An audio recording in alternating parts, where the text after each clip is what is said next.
वोरा साहब की तरफ रुख कर लेता हूं। वोरा साहब, क्योंकि हम इंतजार कर रहे थे कि वो तस्वीरें आएंगी जब बेंजामिन नेतन्याहू और अमेरिकी राष्ट्रपति जो बाइडेन इजराइल में होंगे युद्ध के मैदान में, क्योंकि ऐसी तस्वीरें हमने यूक्रेन में भी देखी थी। लेकिन ठीक इस दौरे से पहले जॉर्डन, मिस्र, फिलिस्तीन सबने ये दौरा रद्द कर दिया है। तो ये अपने आप में अमेरिका के लिए झटका, इजराइल के लिए झटका। आभारी हूं कि आपने ये मौका दिया है आपके शानदार चैनल पर शरीक होने का। आपसे बहुत कुछ सीखता हूं और बाकी जो पैनलिस्ट यहां बैठे हैं। ये आपसे किसने कहा कि जॉर्डन ने बोला उसको मत आओ? शायद जो बाइडेन से आपकी बात हुई होगी। जी नहीं, अभी खबर आई है। Jordan not at all. Okay, ये रद्द किया गया है। जाके वो करेंगे क्या वहां पर? सर, मुझे 50 साल हो गए हैं कूटनीति में। मैं आपको बताता हूं, उन देशों में दम नहीं है इससे कहना कि तुम आता। ये जा रहा था महमूद अब्बास से बात करने, जॉर्डन के राष्ट्रपति से बात करने और मिस्र के राष्ट्रपति से बात करने। लेकिन अब जो स्थिति वहां पर बन रही है, आपने बॉम्बिंग की बात की है। इजराइल क्यों बॉम्ब करेगा एक हॉस्पिटल को? क्या मिलता है? हम लोग डिप्लोमेसी में ट्रेनिंग दी जाती है। ये सब कहना मीडिया के लिए बड़ा अच्छा, अब ये नया दिशा में चला जाएगा, ये हो जाएगा, वो हो जाएगा। इजराइल को मिलता क्या है?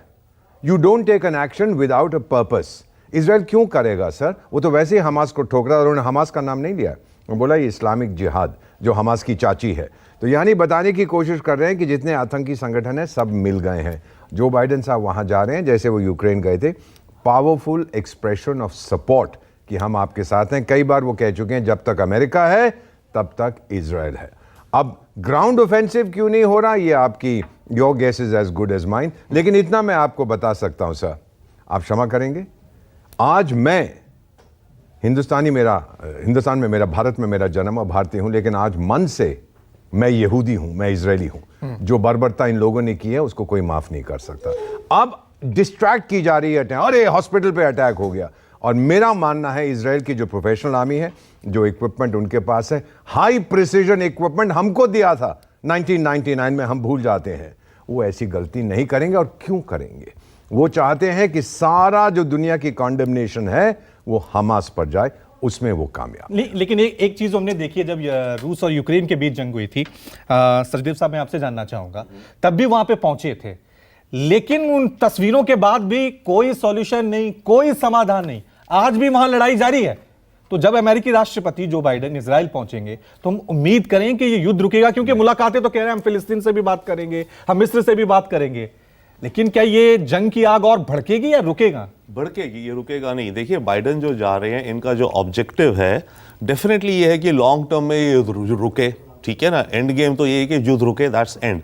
बट इमीडिएट अभी बाइडेन को है, एक तो अमेरिकन होस्टेजेस जो गाजा में जो किडनैप करके ले गए हैं लोग, राइट, हमास, दूसरा उनको छुड़वाना। दूसरा ऑब्जेक्टिव है अमेरिकन सिटीजन्स गाजा में भी फंसे हुए हैं। देखिए, बहुत पैलेस्टीनियन अमेरिका रहते हैं, यूरोप, स्वीडन रहते हैं, वो वहाँ के अमेरिकन सिटीजन बन जाते हैं, वो वापस घर आते हैं इत्यादि। तो करीब 500 से ज़्यादा वो फंसे हुए हैं, और यूरोपियंस भी।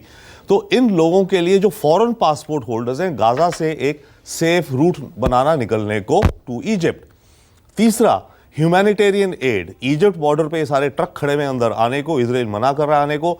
ये है कि वो रास्ता खुल जाए ताकि ह्यूमैनिटेरियन फूड, पानी इत्यादि गाजा के अंदर आ जाए, जो वहां परेशानियां हो रही हैं। तो ये 2-3 इमीडिएट ऑब्जेक्टिव्स हैं। बाइडेन अगर कहीं जाता है, उसे अपने देश वापस जाके ये भी तो बताने, मैं अपने देश के लिए क्या करके आया, मैं दुनिया में शांति बनवा रहा हूं, पर मेरे अपने नागरिक वहां फंसे हुए हैं, तो मैं उनको निकलवाने का क्या करके आया हूं। तो उसमें कोई डील नेगोशिएट हो रखी होगी इनकी, तभी ये जा रहे हैं। नाउ बाकी जो अरब कंपोनेंट था, जो जॉर्डन में मीटिंग करनी थी, यस, वो मेरे ख्याल से पहली बार हिस्ट्री में शायद ऐसा हो किसी अमेरिकन प्रेसिडेंट के आने से 24 घंटे पहले विजिट कैंसिल कर दी।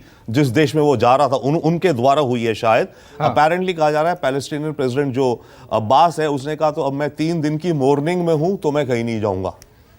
ओके, तो शायद उस कारण कैंसिल हुई, पर जो भी है। तो और उस मीटिंग का फोकस था पैलेस्टाइन के मुद्दे को लेकर के, लॉन्ग टर्म वाला है। तो अब इस हादसे से ये हुआ है कि वो जो कंपोनेंट था, जो पैलेस्टाइन को लेकर के डिस्कशंस थी, आगे होनी थी, और वो सैबोटाज हो गया, या अब वो रुक जाएगा।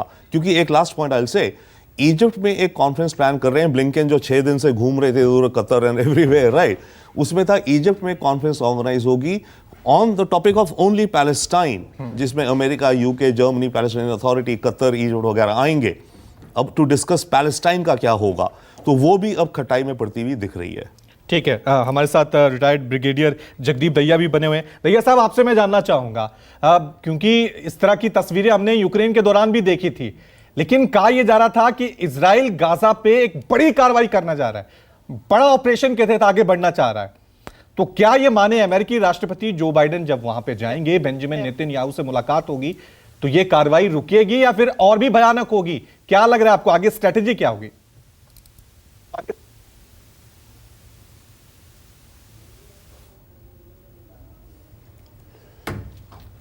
दहिया साहब, आप तक मेरी आवाज पहुंच रही है?